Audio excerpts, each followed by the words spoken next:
Halo semua, selamat datang di podcast Garis Narasi. Kali ini kita bakal membahas perjalanan seru dosen muda yang dulunya duduk di bangku kuliah, sekarang berdiri di depan kelas. Di episode kali ini kita akan ngobrol santai tentang perjalanan from student to lecturer. Gimana sih rasanya beralih dari yang dulu sibuk ngerjain tugas, sekarang malah ngasih tugas nih. Yang dulunya sibuk presentasi, sekarang yang menilai presentasi. Baik, bersama tamu spesial hari ini adalah seorang dosen Genji yang pastinya punya banyak cerita tentang pengalaman dan juga tips seru buat generasi muda. Jadi siap-siap buat dapetin inspirasi, mungkin juga cerita lucu sampai insight yang menarik seputar dunia kampus dari perspektif Genji. Untuk itu yuk kita kulik hidup dosen Genji from student to lecturer. Di sini sudah hadir bersama saya Ibu Jenny Warera ya. Yang dulunya masih Kak Ros, sekarang saya harus manggilnya Bu Jenny gitu ya. Karena beliau ini adalah alumni dari Universitas Labuhan Batu, dari STIA apa dari FEB? Dari STIA kan? Iya, dari Sekolah Tinggi Ilmu Ekonomi Labuhan Batu yang sekarang merger menjadi Universitas Labuhan Batu bersama sekolah tinggi lainnya. Assalamualaikum Bu Jenny. Waalaikumsalam Kak Ros. Masya Allah, terima kasih sudah mau berkunjung ke podcast kita. Padahal dulu Bu Jenny ini pernah juga jadi narasumber as a student. Iya, masih student, baru lulus kemarin tuh. Itu tentang apa ya, tentang motivasi untuk mahasiswa waktu itu? Iya, benar. Iya, baik. Sekarang Ibu Jenny sudah menyelesaikan S2-nya dan berpulang lagi ke kampus ini untuk mengabdikan diri. Baik, Bu Jenny bisa ceritain dulu dong. Sebelumnya kenalin dulu. Karena ini pada belum tahu nih, adik-adik yang di kampus, khususnya prodi manajemen ini. Ya pastinya belum tahu, ini kakak ini siapa sih, ibu ini siapa sih, kok kayaknya lebih fresh daripada dosen yang lainnya. Boleh kenalin dulu kameranya sebelah sini. Oke, halo semuanya. Perkenalkan, saya Jenny Warera SEMM. Sekarang saya menjabat sebagai dosen muda atau dosen Genzi lebih tepatnya di Universitas Labuhan Batu, Fakultas Ekonomi dan Bisnis. Saya alumni dari Fakultas Ekonomi dan Bisnis angkatan 2017. Gitu teman-teman. Iya, bisa ceritain nggak gimana sih perjalanan dari mahasiswa kok sekarang bisa menjadi dosen? Jadi waktu lulus nih, lulus 2021, memang ada suruhan atau arahan dari ayah saya untuk langsung lanjut S2. Jadi sebelum kita wisuda waktu itu, saya udah langsung daftar Kak. Pakai SKL? Iya benar, pakai SKL. Saya daftar di salah satu universitas swasta di Medan waktu itu. Karena di sini belum ada ya? Iya, karena di sini belum buka kan. Jadi aku daftar di sana. Terus setelah itu setelah kita wisuda di September, Oktober aku udah langsung masuk sebagai mahasiswa S2. Dan singkat cerita, kemarin itu sempet sih ada struggle banget ngerjain tesis karena lagi patah hati. Sad story banget sih itu. Tapi karena itu alhamdulillah aku berhasil menyelesaikan studi S2 aku 1 tahun 8 bulan aja Kak. Kalau terus bucin nggak tamat-tamat ya? Nggak tahu sih, tergantung pasangannya juga kan. Oke. Terus singkat cerita, aku lulus dengan bersusah payah ya, bener-bener ya. Can you imagine kalau patah hati, terus ngerjain tesis, dan aku sempat 3 kali ganti judul, 2 kali ganti tempat penelitian, dan itu nguras energi banget sih Kak, bener. Terus singkat cerita lulus. Nah sebelum aku kesini, aku tuh sempat kerja di salah satu perkebunan yang ada di Mandailing Natal. Iya, oke. Itu jauh banget. Jauh apanya nih tempatnya? Jauh banget tempatnya. Melewati bukit, sungai, di pinggir laut. Aduh. Tapi kamu happy kerja di situ? Happy banget Kak. Happy banget karena aku tuh nggak tahu kalau misalnya itu tuh deket banget sama pantai. Aku suka pantai banget Kak. Pantai jadi apa kayak yang terkenal tuh ya? Pantai Barat. Iya. Pantai Barat Mandailing. Itu bagus banget. Terus pantainya masih kejaga banget. Jadi sunsetnya, sunrise-nya, wah nggak pernah gagal sih Kak di sana. Oh, happy sih di sana. Terus akhirnya 1 tahun 4 bulan di sana. Atas arahan orang tua, terutama ibu saya, itu bilang udahlah nak, resign aja, cari kerja yang lebih dekat aja, kan gitu. Ya akhirnya mau nggak mau saya ngalah, terus resign. Terus saya lihat ada lowongan dosen nih di sini, kan. Karena orang tua juga kalau bisa nyari kerja tuh yang deket-deket aja dari rumah, pasti ujungnya gitu kan Kak. Ya udah deh, akhirnya aku apply, keterima di sini dan officially jadi dosen di sini. Pernah gitu. kepikiran nggak dulu waktu kamu kuliah bakal menjadi mungkin salah satu dari bagian dari Universitas Labuan Batu, baik itu tendik ataupun tenaga pendidik atau dosen gitu? Pernah nggak? Nggak pernah sih Kak, karena memang jujur banget kuliah di sini itu ayah aku yang suruh. Jurusannya juga ayahku yang suruh. Dan ininya waktu lanjut S2 juga ayahku yang suruh.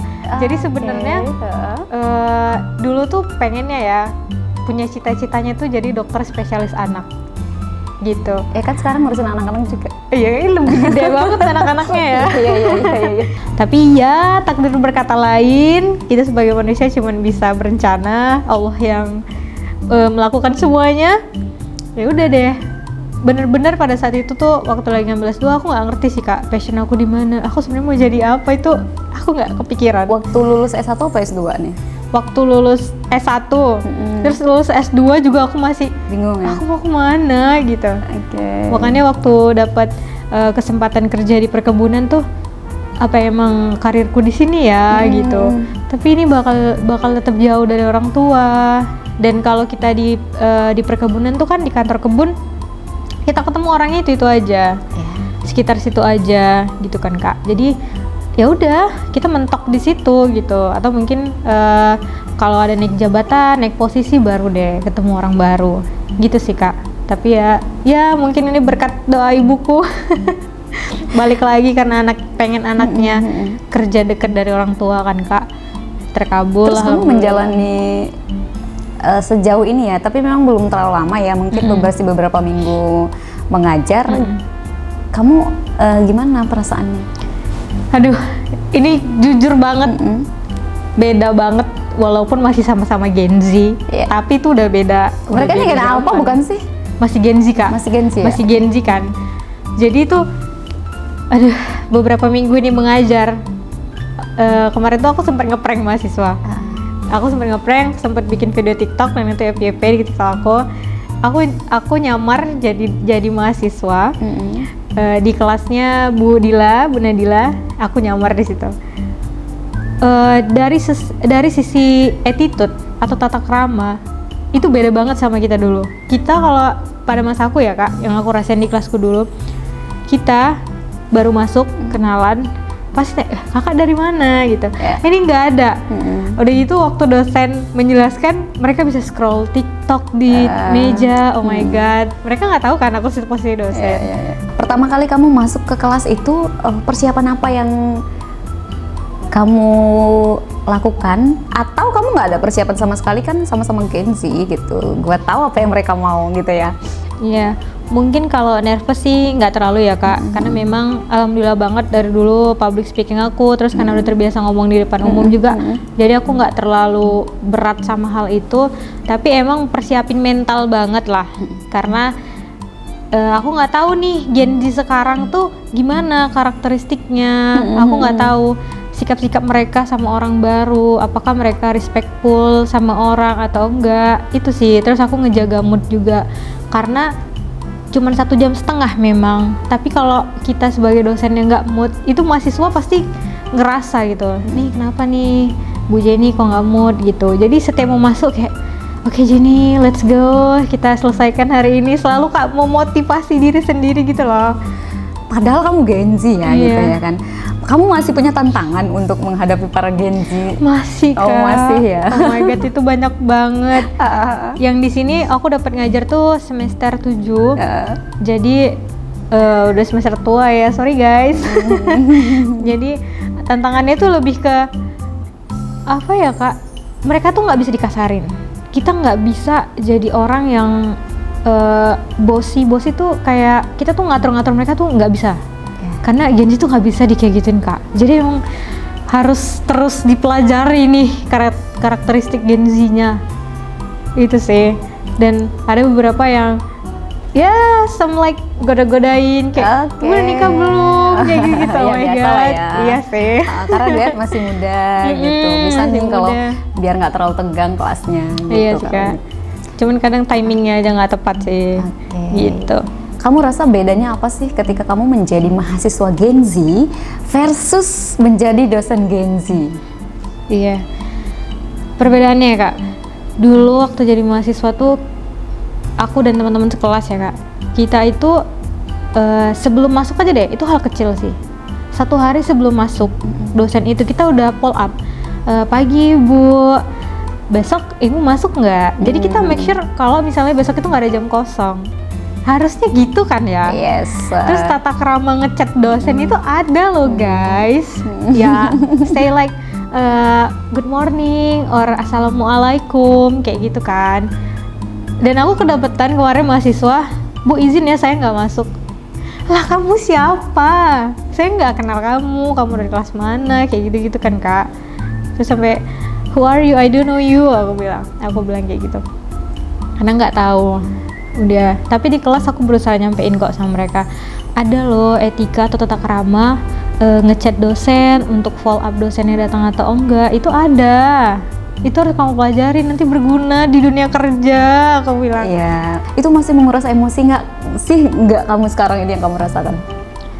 Kalau dibilang nguras emosi, ya little bit lah, dikit lah, lumayan. Tapi tetap balik lagi Kak, karena dari awal sebelum ngajar, aku tuh selalu bilang, ayo ini moodnya selalu kayak gitu kan, supaya aku nggak bad mood lah waktu ngajar. Terus emang kadang ada ya mahasiswa yang ya cari-cari perhatian, ribet, itu selalu ada sih Kak di kelas aku. Kayak berkali-kali aku panggil namanya, kayak tolong ya. Sekarang ya sebagai manusia kadang kita hilaf ya Kak, kayak yaudah deh kamu aja dosennya, saya jadi mahasiswa gitu. Oh udah kayak gitu? Udah mulai gitu Kak, oh my god. Terus kayak gini kan, ini kayak dijavu banget waktu masa kuliah. Ada temen yang ribut, dosennya bilang gitu, dan sekarang aku yang ngomong itu ke mahasiswaku. Aduh gitu sih Kak. Lucu sih, banyak serunya, lucunya juga. Jadi kalau kamu balik ke masa kuliah itu dulu ya, ngelihat ini kan gambaran kamu dulu waktu kuliah, ya kan? Dan tempatnya juga sama gitu. Sama bener. Dosen-dosennya pun sebagian besar kamu masih ketemu nih di sini. Bener. Gitu. Kalau kamu jadi mahasiswa lagi itu kamu bakal ngelakuin apa melihat gambaran dari mahasiswa kamu yang sekarang? Pertama yang paling penting banget yang aku tegakkan itu adalah etika sih Kak. Etika itu menurut aku di era sekarang itu number one sih Kak. Mau dimanapun, everywhere you go, etika tuh harus benar-benar kamu jaga sebagai manusia. Terus respect each other, menghargai satu sama lain, kayak gitu sih. Sekecil dosen ngomong di depan, ya kamu diam di situ, kamu dengerin aja gitu, jangan ngomong. Apalagi scroll TikTok ya guys tuh, please jangan lakuin itu di kelas. Tapi kan sekarang Gen Z akrabnya dengan TikTok ya? Iya Kak, oh my god. Terus kan mereka tahu akun TikTok aku. Bu ini TikTok kan katanya. Aduh, udah deh gitu sih.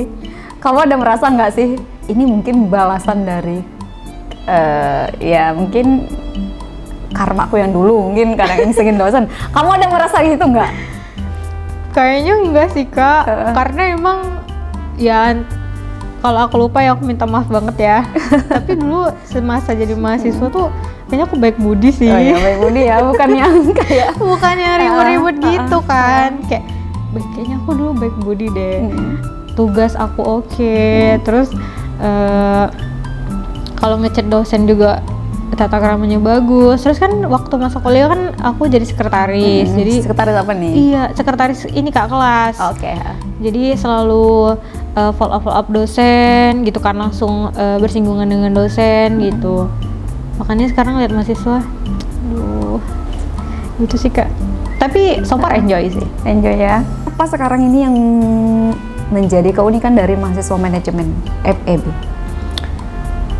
Selama Jenny tuh ngajar di FEB ya Kak, keunikannya memang kalau dibilang disiplin ya masih ada juga yang tidak terlalu disiplin, tergantung orangnya.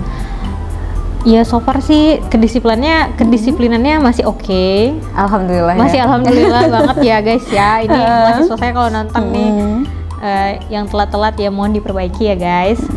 Terus juga keunikan lainnya ya sebenarnya jadi kayak ngikutin zaman aja sih Kak. Makin kesini kan mereka tuh nganggap ya dosenku bestiku gitu sih, lebih tidak terlalu kaku sih.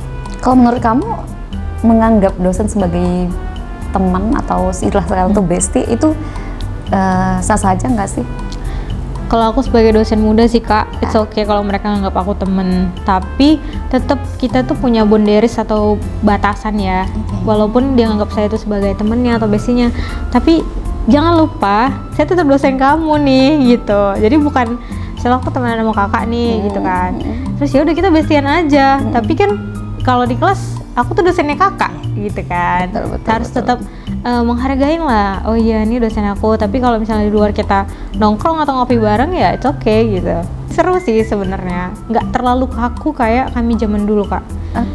Iya kalau seperti kami zaman dulu kan dosen-dosen mudanya tuh paling beberapa doang kan. Yang lain tuh udah senior semua. Jadi kayak di kelas tuh kita bener-bener takut. Terus begitu dosennya masuk kita langsung letakin handphone ke dalam tas yang bener-bener nggak dipakai sama sekali kan. Kalau sekarang mereka ya udah just enjoy aja.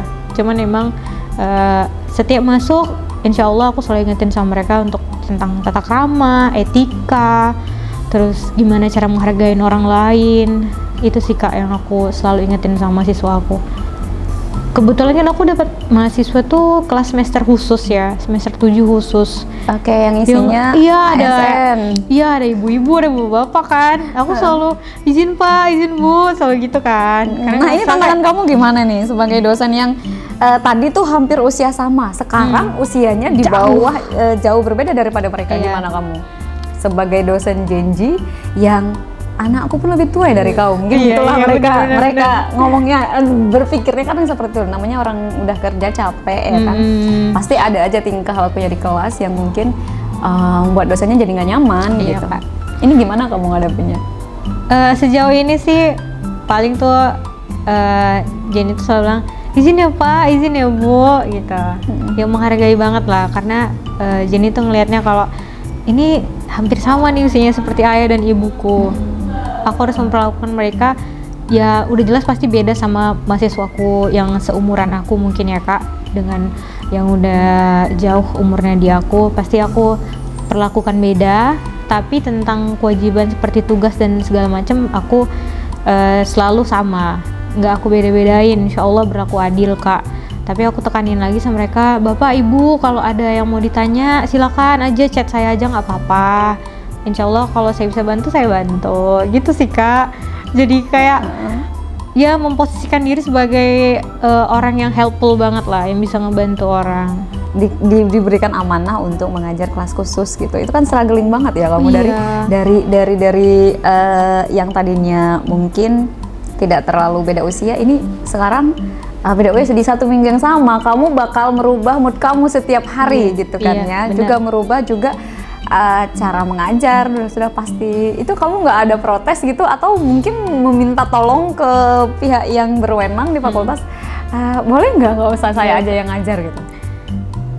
Itu sih Kak, itu sih mungkin salah satu, kadang aku sendiri aja masih belum selesai sama diriku sendiri ya. Kayak kok kenapa sih terima-terima aja sih gitu. Dan ketika aku lihat jadwal aku, kebetulan aku di sini 2 kelas, hari Senin dan hari Sabtu. Yang hari Sabtu kelas khusus kan Kak. Terus aku dapat kesempatan mengajar ke Tanjung Sarang Elang. Itu hari Kamis full kan 1 harian. Terus aku dapat semua semester 1, 3, 5, 7 tuh dapat. Wah. Nah, jadi untuk semester 7 aku kasih pengertian ke mereka. Aku bilang ini kita belajar, saya belajar juga, kalian belajar juga. Bedanya saya harus mengaplikasikan ke kalian. Jadi tolong ya kerjasamanya. Saya dapat semester 1 juga.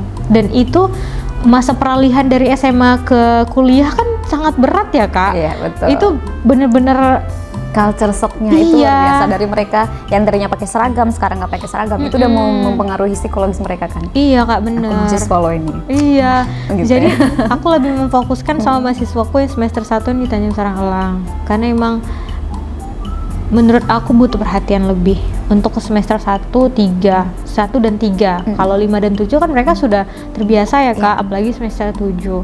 Gitu sih Kak sejauh ini. Dan aku nggak pernah yang komplain, kayaknya emang anaknya manut-manut aja sih kalau gitu. Iya.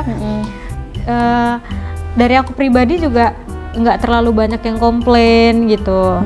ya udah sedikasinya aja nggak apa-apa, yang penting aku enjoy dan itu tidak melanggar apapun, masih di jalur aman, oke, I'll take it gitu, aku akan ambil gitu sih Kak. Cara mengajar dosen kamu yang dulu, baik di S1 maupun S2, tentunya kamu masih ingat lah ya cara mengajar mereka. Apakah kamu membuat diferensiasi dengan cara kamu sendiri, atau kamu membuat ya udah template-nya mengajar tuh ya begini gitu, as a Gen Z ya kan, yang notabene juga mengajar Gen Z, karena dosen-dosen kamu yang dulu kan masih ngajar juga nih di sini. Iya. Nah, pasti mereka juga dengan versi mereka gitu ya kan.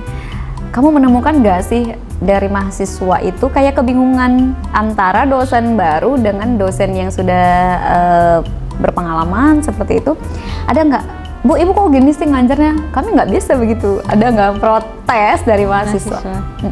So far nggak ada sih Kak. Mereka masih enjoy karena aku selalu tanya gimana, ada yang ngerti nggak? Ada yang nggak ngerti nggak? Mana bagian mana yang kamu nggak ngerti?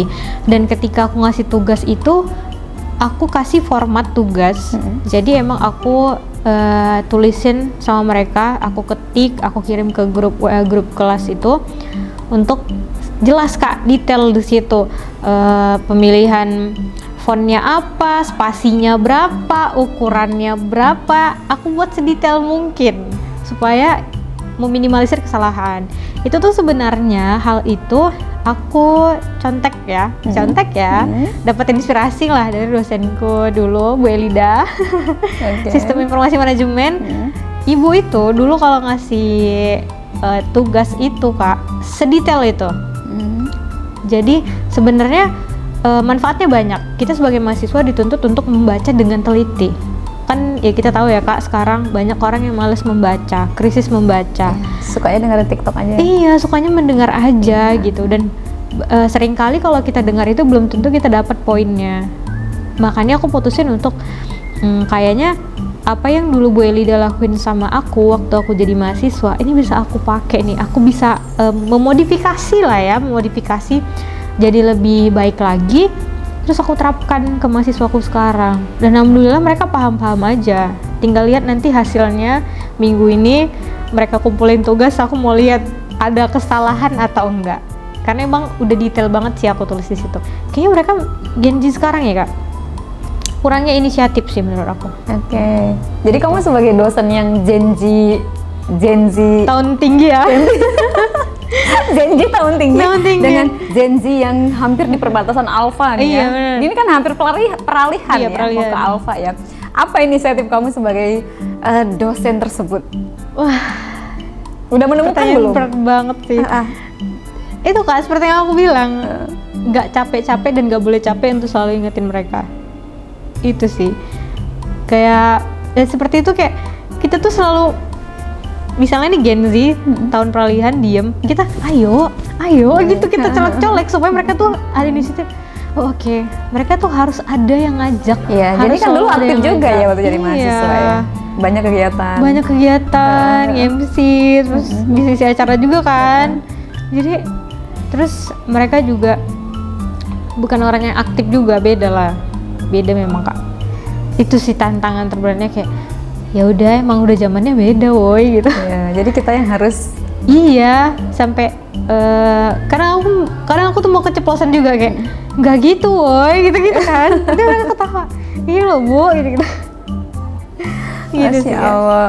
Kalau di lingkungan pengajar semua, ini kan semua senior nih ya. Iya. Jenny gimana masuk di antara dosen kamu dulu juga masih banyak di sini yang masih kenal dengan kamu gitu. Iya. Ketika kamu masuk ke circle mereka nih, gimana perasaan Jenny? Iya. Karena kebetulan aku orang yang gampang berbaur Kak. Iya. Emang gampang banget berbaur sama orang. Jadi aku nggak mengalami hal yang sulit sih. Kayak ya udah sebagai anak baru, aku masuk aja. Kayak nimbrung aja, tapi ya tetap menghargai mereka lah sebagai dosen senior kan. Terus itu sih Kak, itu sih yang aku syukuri banget, apa yang Allah kasih sama aku, karakteristik diriku, terus mudahnya aku bergaul sama orang. Jadi dimanapun ditempatkan, dimanapun seperti batang ubi, Iya, dicampak kemana kan hidup Kak. Itu sih. Iya. Itu. Dan aku paham banget aku orang yang seperti itu. Makanya ketika aku dulu kerja di Mandailing Natal, ibuku terutama itu nggak terlalu takut. Karena dia tahu anaknya itu gampang berbaur sama orang. Terus kemarin sempat juga abis resign, aku tuh dikasih kesempatan sama ayahku untuk ke kampung Inggris. Kakak kira kamu mau S3 itu kemarin? Enggak Kak, aku mikir banget mau ngambil S3 itu. Kayak, Tapi kalau udah jadi dosen ini iya bakalan wajib, I ya know. kan? Masih mempersiapkan diri sih untuk ngambil itu, kayak mungkin ya setahun 2 tahun lagi mungkin ngambil S3. Tapi pada saat itu dapat kesempatan itu dari ayah, dan itu pertama kali aku naik pesawat sendirian. Oke. Beneran banget sendirian Kak. Kalau boleh cerita sedikit, aku berangkat dari Pekanbaru. Aku punya temen di Pekanbaru. Kita tuh kenal sekitar 2 tahun, 3 tahun, tapi by online. Iya. Namanya Pak Egi. Hai Pak Egi. Aku kabarin, Pak Egi saya mau ke Surabaya. Tapi saya lewat Pekanbaru nih. Oke Bu J, nanti kabarin saya kalau sudah di Pekanbaru. Nanti saya ajak keliling Pekanbaru. Dan beneran ketemu Kak. Bayangin, dia cowok nih, kita kenal 2 tahun, tapi aku tuh selalu mikir gini, kalau kita baik sama orang, insya Allah kita bakal ditemuin sama orang baik. Iya. Percaya itu aja, udah. Dan beneran Kak, baik banget. Dia ajakin aku keliling Pekanbaru, datangi masjid, terus kita makan mie ayam juga. Terus aku dikasih kenang-kenangan sama beliau itu buku, karena dia tahu pada saat itu tuh aku masih proses peralihan patah hati. Dia kasih aku buku bacaan yang gitulah, bacaan tentang perempuan. Dia kasih aku 2 buku, tumbler, dan ada kamus juga. Kaget sih Kak, kayak Masya Allah nih orang baik banget, kita baru ketemu loh gitu. Kita cuman chatting by online aja, temenan by online gitu. Terus waktu ke Surabaya juga aku ketemu lagi sama orang baik lagi, namanya Kak Nevi. Itu temennya Pak Egi. Jadi Pak Egi punya teman orang Surabaya. Oh, direkomendasi. Iya, dan dia ngubungin, Bu Nevi, ini teman saya mau ke Surabaya, nanti tolong jemput di bandara ya, kata dia. Ini baru pertama kali naik pesawat beliau, katanya. Harusnya tuh aku udah sampai di kampung Inggris, dijemput. Tapi aku bilang sama travelnya, Pak saya besok aja, saya mau main dulu di Surabaya. Jadi aku dijamu banget sama Kak Nevi di Surabaya, baik banget Kak. Baru besokannya aku ke kampung Inggris. Di kampung Inggris, aku ketemu dari temen tuh dari Sabang sampai Merauke. Bener-bener dari Sabang sampai Merauke Kak. Terus aku salut dari pemerintah Maluku. Jadi pemerintah Maluku itu ngasih kesempatan anak-anak muda di sana untuk diberangkatin di kampung Inggris. Rombongan gitu. Iya Kak, semua dibiayain sama pemerintah di sana. Jadi mereka diberangkatin, dan itu tuh yang mau aja. Iya, berarti kan pemerintah Maluku itu mau SDM-nya berdaya gitu kan, punya skill tambahan. Jadi mereka kursusnya dibayarin, dikasih uang saku. Tempat tinggalnya juga. Tempat tinggal kan dari kursusnya tuh udah, asrama Kak, iya. include kan. Jadi kayak kita tuh, mereka ya, aku tanya-tanya juga ke mereka. Bahkan ada yang masih SMP loh Kak. Jadi mereka tuh bebas mau 1 bulan, 3 bulan, 6 bulan di sana. Enak banget ya? Enak banget Kak. Salut sih sama pemerintah Kota Maluku. Bener. Ini poinnya adalah Kak Jenny, Bu Jenny ini mau menjelaskan bahwa as a Gen Z tahun tinggi, yang nonton ini mungkin Gen Z peralihan ya. Perbatasan antara Gen Z dan Alpha. Beliau ini mau menyampaikan, jadi kalau poinnya adalah yang pertama tadi tuh attitude dan baik ke orang, dan inisiatif. Inisiatif gitu. Jangan apa-apa mageran gitu ya kan. Kalau mageran nggak sampai lah ke Surabaya Bu Jenny-nya, nggak, ya kan, karena mau nungguin orang tua bisa anter kapan lagi gitu, nggak akan bisa. Iya, jadi kita tuh harus punya jiwa keberanian tinggi juga. Nah, itu jangan mageran. Di sini juga banyak kok program dari pemerintah, baik dari pemerintah maupun dari Universitas Labuan Batu, yang membuat mahasiswa itu menumbuhkan semangat mereka lah gitu ya. Ada juga nanti program yang pertukaran mahasiswa gitu-gitu.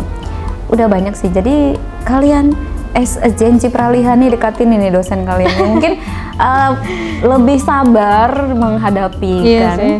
Ya, karena kan agak jauh berbeda umurnya dibandingkan dengan dosen senior yang mungkin udah ya kesabarannya ya namanya dosen senior ya, harusnya kalian lebih pengertiannya tuh lebih banyak gitu. Ini ada dosen yang masih fresh from the oven, dekatilah ibu ini gitu. Tapi ingat jangan kebablasan. Jangan kebablasan ya.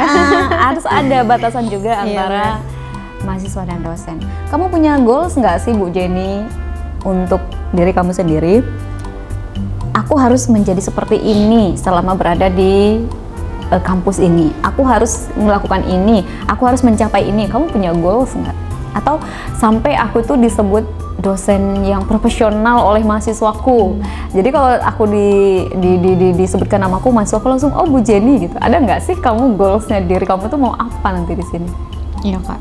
Kalau ngomongin soal goals ya Kak, pasti setiap manusia punya goalsnya masing-masing.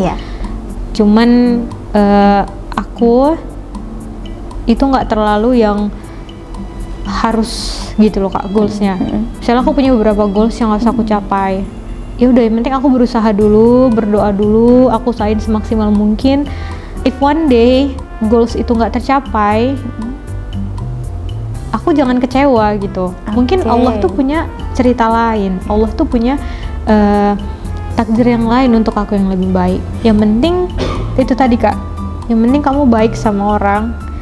Aku selalu ingat kata ibuku, selama 26 tahun aku hidup, banyak banget yang udah aku laluin, banyak banget aku ketemu orang. Satu kalimat sederhana yang sebenarnya maknanya dalam banget. Itu ada kalimat kalau kerennya tuh gini, be kind with no reason. Jadilah baik tanpa alasan. Jadi kita baik sama orang, tapi nggak ada alasannya. Ya udah, memang kepribadian kamu, memang sifat asli kamu baik sama orang aja, gitu. Dan itu one day kamu bakal sadar itu ngebantu kamu banget. Aku udah buktiin. Aku kerja di Mandailing Natal, alhamdulillah ketemu orang-orang baik. Dari mulai atasan aku dulu, manajer aku, Pak Ronald, Bu Ronald, Pak Ambarita, terus ada yang terakhir tuh KTU aku, Pak Dion, dan teman-teman aku di sana Kak. Alhamdulillah aku ketemu bestie aku di sana, ada Yoga, Putri, dan teman-teman yang lain. Terus aku punya ibu angkat juga di sana. Itu tadi sih Kak, berbuat baik tuh nggak ada ruginya kok. Itu tadi. Terus jadi ketika misal goals itu tuh nggak kecapai, aku nggak sekecewa itu, karena aku udah di fase yang terima, nerima gitu loh Kak, kayak berpasrah diri dan berserah diri sama Allah. Apapun yang terjadi dalam hidupku pasti ada pelajarannya, ada sesuatunya, ada alasannya gitu. Entah itu menjadikan kamu orang yang lebih baik, atau mungkin itu teguran untuk kamu introspeksi diri supaya nggak nyakitin manusia lain. Itu sih. Tapi berkarir menjadi dosen di Universitas Labuan Batu, ini kemauan kamu kan? Kalau dibilang kemauan, nggak terlalu kemauan banget sih Kak. Karena emang ya udah sedang menjalani hidup yang jadi dosen nih, oke, let's go gitu. Kerja di perkebunan nih, oke, let's go gitu. Tapi kemarin dari perkebunan aku sempet pengen banget, ambisi banget buat kerja di pertambangan Kak. Ambisi banget, aku bener-bener ada yang udah di tahap tuh sampai interview, tinggal interview user, masih nunggu. Sekarang masih ongoing sih Kak sekarang. Tapi lama-kelamaan aku mikir gini, kayaknya nggak ada gunanya deh aku kerja jauh dengan salary yang lebih besar, tapi aku mengorbankan waktu sama orang tuaku. Orang tua kan makin hari makin tua Kak. Kita nggak tahu kapan kita tetap punya waktu sama orang tua, dan aku nggak mau jadi itu sebagai penyesalan aku nanti. Apalah guna kita bergaji banyak tapi kehilangan masa-masa kita ngerawat orang tua, kayak gitu-gitu sih Kak. Kayaknya itu nggak sebanding deh dengan gaji sebegitu besar. Kamu sebagai Genji, gimana sih perasaannya ketika katakanlah milenial ke atas itu ya mengeluhkan para Genji ini? Kamu perasaannya gimana? Kan kamu juga dari bagian Gen Z. dari mereka. Iya. Perasaannya sebenarnya sedih karena kayak kata pepatah, gara-gara ngilas titik rusak susu sebelanga, itu benar. Gara-gara satu orang, satu angkatan ya kita bilang kan, satu angkatan Gen Z ini dipandang nggak baik gitu. Padahal semua itu tergantung personalitinya, tergantung orangnya kan Kak. Kita nggak bisa samain semua orang dan selalu harus lihat dari dua sisi. Itu sih Kak. Biasanya orang-orang yang kayak gitu tuh yang ngelihat orang dari dua sisi, mungkin secara emosional udah stabil, mungkin perjalanannya udah jauh, mungkin juga dia udah ketemu banyak orang dari banyak latar belakang, jadi nggak cepat ngambil kesimpulan kamu gini sih pasti nggak bagus, nggak mungkin kayak gitu Kak. Ya mungkin itu tadi, mungkin secara emosional dia belum stabil gitu-gitu, tapi ya adalah perasaan sedih karena dianggap kok sama aku nggak gitu loh gitu. Padahal gara-gara satu orang kan gitu. Jadi masih kemungkinan ya Gen Z ini untuk keluar dari zona nyaman untuk menjadi lebih dikatakan lebih baik lagi, ada kemungkinan. Ada, tapi aku percaya itu salah satu ketakutan Gen Z yang paling besar. Iya. Termasuk mahasiswa kita di sini. Kamu melihat nggak? Iya, ngelihat. Mereka masih malu-malu, mereka masih takut show up diri mereka. Sampai aku bilang, ngomong aja nggak apa-apa, ngomong aja, saya open kok. Kamu mau hubungin saya, mau tanya apa, it's okay. Yang penting jangan di jam tidur. Saya bilang kayak gitu Kak. Nggak apa-apa, WA saya terbuka untuk siapapun. Mau nanya apa, terputar tentang kuliah, it's okay. Kamu nanya apa yang saya tahu, saya pasti kasih tahu ke kamu. Kayak gitu sih Kak. Karena emang masa peralihan itu makin zaman tuh kita tuh makin takut. Karena dulu aku juga ngerasain seperti itu sih Kak. Balik lagi waktu aku kerja di perkebunan, itu kehidupan yang beda banget sama sebelumnya. Apa-apa serba susah. Kita mau ke kota aja harus menempuh perjalanan 3,5 jam. Masya Allah. Jauh banget Kak. Istilahnya tuh keluar dari zona nyaman kan Kak. Berkali-kali 3 bulan pertama kerja, aku tuh ngeyakinin ini benar gak sih? Iya Kak. Dan di sana tuh karena kebunnya baru take over, kita nggak ada listrik di sana. Masya Allah. Kita nggak ada listrik, adanya genset, dan itu ada jam-jam hidupnya kan. Terus kalau hujan 2-3 hari, jaringan hilang 3 hari Kak. Kayak gitu. Itu kalau memang kita nggak percaya atau nggak berani, makanya banyak yang resign dari sana, nggak kuat. Karena emang susah. Tapi poinnya apa? Aku jadi bisa masak Kak. Oh, Masya Allah. Iya, hampir semua masakan kayaknya aku bisa deh.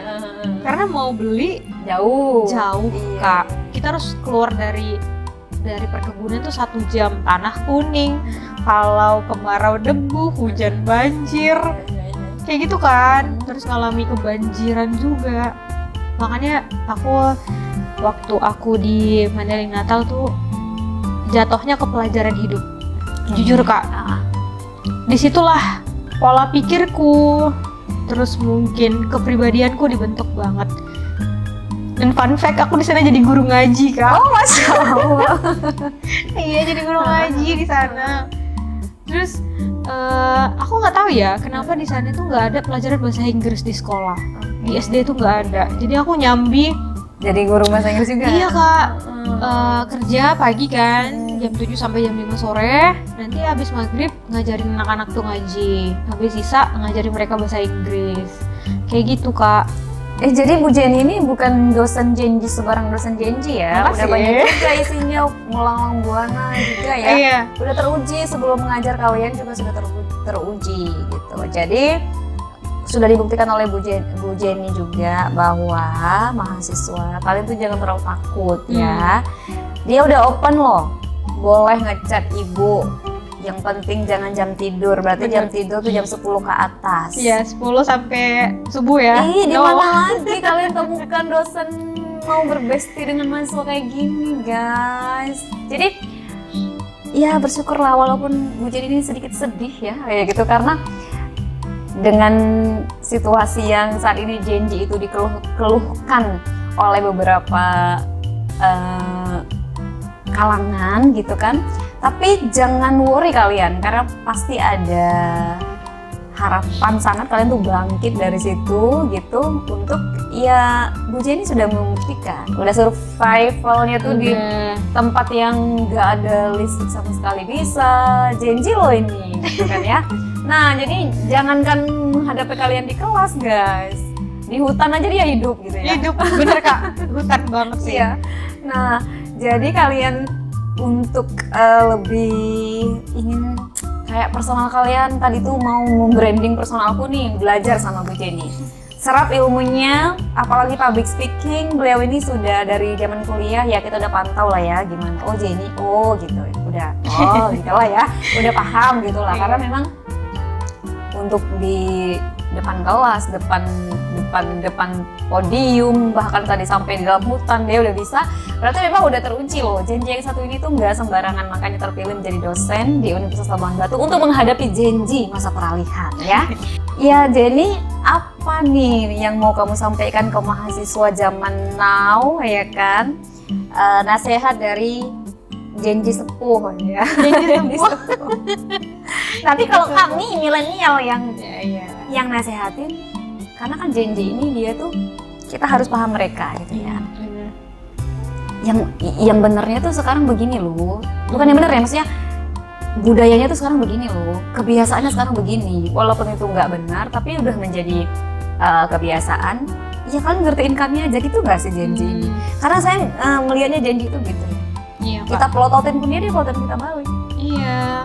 Hello, itu zaman kamu bukan zaman kami gitu. Jadi mungkin Jenny lebih bisa paham mereka karena kalian di satu masa yang sama ya. Mungkin lebih terima lah kayak gitu. Oh iya benar. Karena kan dia masih di circle kita gitu. Kita benar. Biasanya mereka tuh lebih terima yang menasihat itu jika katanya sama-sama satu ya dikatakanlah satu keadaan yang sama, satu penderitaan yang sama gitu kan ya. Nah, tolong motivasiin untuk mahasiswa zaman now. Iya, buat mahasiswa zaman sekarang ya guys ya. Aku selalu ngomong sama mereka Kak, gak anak-anak, aku pasti selalu bilang teman-teman. Oke. Iya, aku selalu bilang kayak gitu, atau enggak ya guys, selalu gitu kan. Tetaplah tumbuhkan rasa respectful sama orang, siapapun itu, mau apapun jabatannya, tetap harus menghargai satu sama lain, etika tetap harus ditegakkan, tetap dijaga, terus jangan malas-malas ya guys, karena di dunia ini tuh yang bisa menolongmu tuh cuma diri kamu sendiri. Jangan berharap orang bakal nolong kamu, itu nggak mungkin. Jadi tetap harus hilangkan rasa malas, itu satu. Kedua, gali skill Kak, gali sebanyak mungkin, cari tahu skillmu apa supaya itu nolong kamu. Karena in this economy Kak, nyari kerja susah. Ya udah tahu ya, kita nyari kerja susah, nyari duit susah. Di masa sekarang aja tuh semua udah apa-apa mahal. Kan nggak kebayang di zamannya mereka. Terus perluas relasi. Personal branding itu penting banget. Makanya aku aktif di media sosial, itu semua personal branding Kak. One day kalau aku diizinkan sama Allah menikah dan punya anak, mungkin anakku akan, oh that's my mom gitu. Kan ada kebanggaan tersendiri. Meninggalkan jejak ya? Iya, jejak yang baik kan. Terus misalnya anak aku kuliah juga nanti, mereka mungkin anak aku akan ketemu dengan orang baik karena ibunya mungkin memperlakukan orang dengan baik juga. Sebenarnya kita tuh sekarang sedang menanam.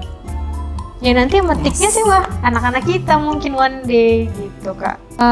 Bahasa dijaga. Kita nggak pernah tahu kapan kita punya waktu untuk minta maaf sama orang. Betul sekali. Iya kan Kak. Betul. Jadi sebisa mungkin kita baik. Kadang pun kita baik aja itu salah di mata orang gitu. Jadi jangan nyakitin orang karena kita nggak pernah tahu kita punya waktu untuk minta maaf atau enggak. Itu yang aku tekankan banget dan aku motivasiin buat teman-teman semua.